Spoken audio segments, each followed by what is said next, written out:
Hello friends, मेरा नाम है Namit Agarwal and welcome to my channel Desi Angrez. आज मैं जिस टीवी सीरीज़ का रिव्यू करने जा रहा हूँ उसका नाम है स्मॉलविल। ये सुपरमैन की ओरिजिन स्टोरी है, या कह लीजिए सुपरमैन बनने के पहले की पूरी स्टोरी है। 10 सीज़न की है टोटल। और आप यूँ समझ लीजिए कि इसमें एक बार भी सुपरमैन शब्द का उपयोग नहीं होगा, कहीं भी सुपरमैन शब्द आएगा ही नहीं। हार्डली मेरे ख्याल से लास्ट के अगर 10th सीज़न में आएगा 1-2 बार तो अलग बात है। हाँ, तो इसका इंट्रोडक्शन कर देता हूँ मैं। नाम है इसका स्मॉलविल। स्टार्ट हुआ था ये 2001 में। टोटल सीज़न जैसा मैंने बताया 10 हैं। टोटल एपिसोड्स हैं 217 पर सीज़न। नंबर ऑफ एपिसोड जो है 20 से 22 के बीच में वेरी करते हैं और हर एपिसोड की लेंथ है 42 मिनट। ये दिखाया गया था 2001 से 2011 के बीच में और इसको क्रिएट किया था Alfred grow and Miles Miller ने। और वैसे मैं आपको बता दूं, सुपरमैन जो क्रिएट किया गया था कॉमिक्स के लिए, उसे क्रिएट किया था जेरी सीगल एंड जो शस्टर ने। इसमें जो मेन स्टार्स हैं वो है टॉम वेलिंग, क्रिस्टन क्रूक, माइकल रोजनबॉम और भी बहुत सारे। नेटवर्क जिस पे दिखाया गया था वो है WB। और बाद में जो है 2006 में वार्नर ब्रदर्स का नेटवर्क चेंज हो गया था, नाम हो गया था उसका CW, क्योंकि वो जो है पैरामाउंट के किसी एक डिवीज़न के साथ मर्ज कर लिया गया था, तो उसका नाम CW हो गया था 2006 के बाद नेटवर्क का। लोकेशंस ऑफ शूटिंग है, ये जनरली पूरा कनाडा में शूट हुआ है। और कुछ लोकेशंस के नाम है जैसे Hatley Castle, University of British Columbia, Cloverdale, Buntzen Lake, Aldergrove, etcetera etcetera. Genre है इसका superhero, action, adventure, sci-fi. ये सब इन्फॉर्मेशन आपको IMDb पर मिल जाएगी, लिंक मैंने डिस्क्रिप्शन में डाल दिया है। और मेरे चैनल को जल्दी से सब्सक्राइब कर लीजिए ताकि आपको और भी टीवी सीरीज़ का रिव्यू के नोटिफिकेशन मिल सकें। चलिए अब इसकी डिस्क्रिप्शन की बात करते हैं। तो ये कहानी है यंग क्लार्क केंट की, जो कि स्ट्रगल कर रहा है दुनिया में अपनी एक जगह बनाने के लिए और अपनी पावर्स को कैसे यूज़ करना है उसको सीख रहा है वो यूज़ करना, और उन पावर्स को अच्छे कामों के लिए कैसे इस्तेमाल करना है वो भी सीख रहा है। और साथ ही में जो भी टीनेज लाइफ में प्रॉब्लम्स आती है उनसे कैसे डील करना है, ये सब इसमें दिखाया गया है शो में। अब कहानी की अगर मैं बात करूं तो इसमें टीनेज क्लार्क केंट के एडवेंचर्स के बारे में दिखाया है। उसके होम टाउन स्मॉलविल कैंसस में, कैंसस वहाँ का एक स्टेट है, उसमें एक छोटा सा सिटी या गाँव कह लीजिए स्मॉलविल है, जहाँ पर क्लार्क केंट पला बड़ा है। ये पूरी कहानी उसके सुपरमैन बनने के पहले की है, जब वो फॉर्मली इंट्रोड्यूस होता है पूरे वर्ल्ड को। तो ये उसके पहले की पूरी कहानी है, जैसा कि मैं शुरू में बताया था। इसमें पहले 4 सीजन्स में क्लार्क केंट और उसके फ्रेंड्स की हाई स्कूल लाइफ को एक्सप्लोर किया है और उसका रोमांस या कह लीजिए कॉम्प्लिकेटेड रिलेशनशिप लाना लैंग के साथ, ये सब दिखाया हुआ है।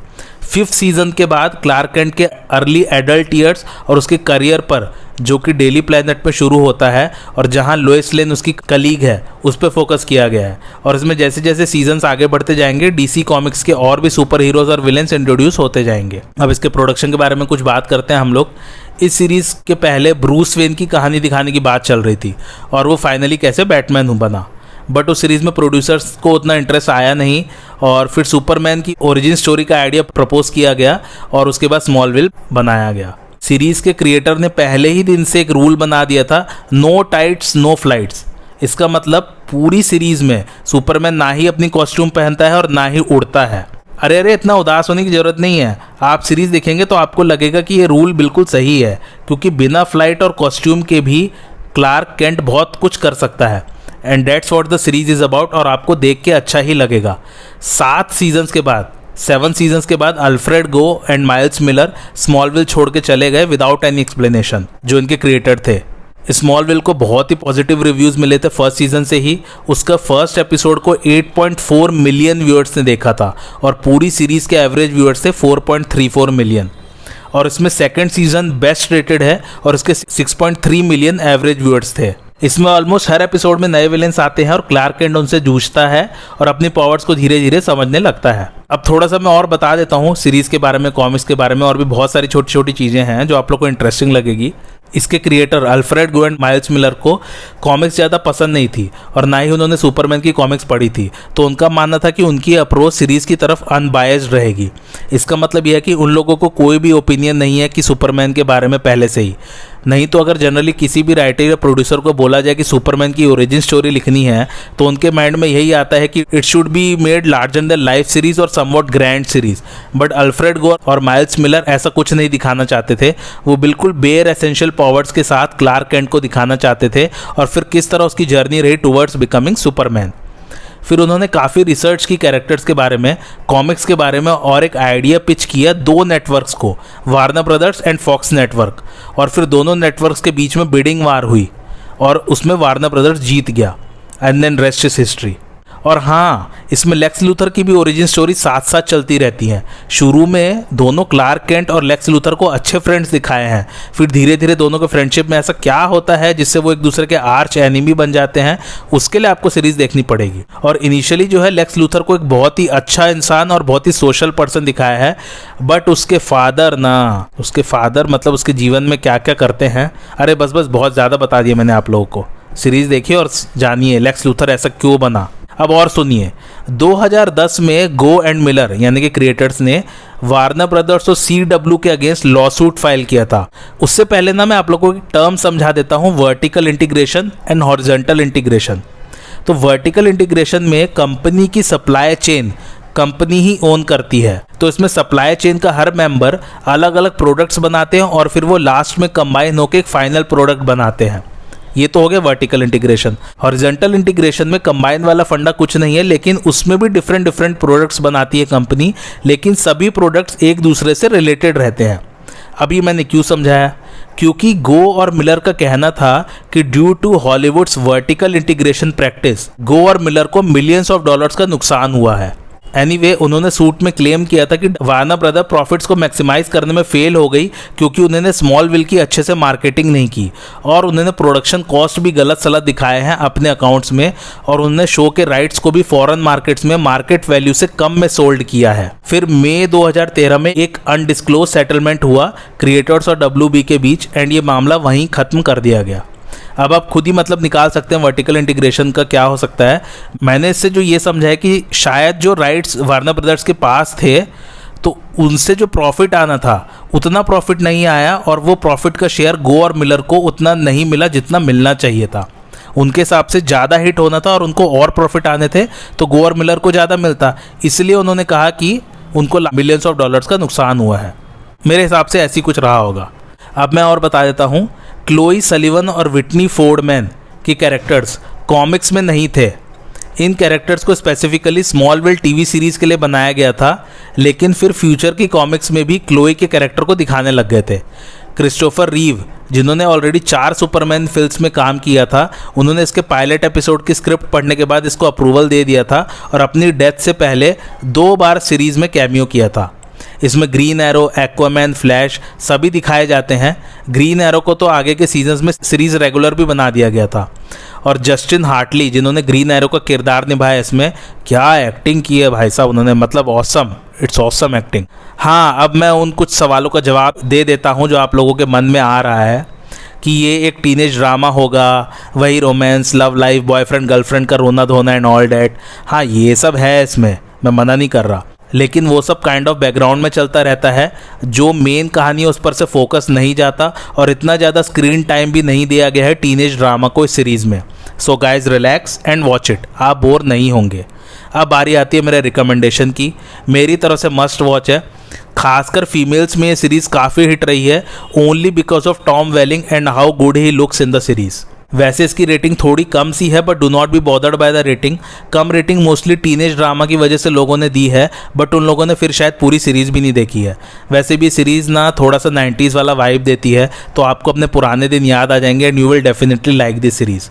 शुरू में सीरीज़ स्लो है, लेकिन धीरे धीरे जब ये पेस पकड़ता है और जब आप कैरेक्टर्स के साथ जुड़ जाते हैं, then you will like the series. Anyway, ज़रूर देखिए, स्पेशल इफेक्ट्स अच्छे हैं। क्लार्क केंट का पावर्स के स्पेशल इफेक्ट्स अच्छे दिखाए गए हैं। अब मैं इसके कुछ फैक्ट्स के बारे में बात करता हूँ। पहला फैक्ट, इसमें जो लूथर फैमिली का मेंशन दिखाया गया है वही सेम मेंशन एक्समैन 2 जो 2003 में मूवी आई थी और एरो की जो टीवी सीरीज़ है, एरो जो है वो ग्रीन एरो की टीवी सीरीज़ है, उसकी भी शूटिंग हुई है उस मेंशन में। दूसरा फैक्ट, ये बड़ा मज़ेदार फैक्ट है, सेट पर टॉम वेलिंग कई बार धीरे धीरे विस्पर करते रहते थे या अपने आप में बड़बड़ाते रहते थे कि Clark Kent is an idiot, he is such an idiot, ऐसे कह के वो बड़बड़ाते रहते थे। तीसरा फैक्ट ये है, जेनसन एकल्स, जिसे आप लोग जानते हैं as a soldier boy in the Boys TV series. अभी हाल ही में आपने देखा होगा बॉयज़ टीवी सीरीज जिसमें जेनसन एकल सोल्जर बॉय का किरदार निभाया है, या पुराने लोग उसे सुपर नेचुरल से जानते हैं। वो सेकंड इन लाइन थे टू प्ले क्लार्क केंट अगर टॉम वेलिंग ने रोल एक्सेप्ट नहीं किया होता, लेकिन फिर भी उन्होंने लाना लैंग के बॉयफ्रेंड का किरदार निभाया है 4th सीज़न में और उन्हें रिकरिंग कैरेक्टर बनाने की बात की जा रही थी। 5th सीजन से, लेकिन तब तक सुपरनैचुरल स्टार्ट हो गया था and so he decided to quit the show. चौथा फैक्ट ये है कि this is the longest running Superman TV series.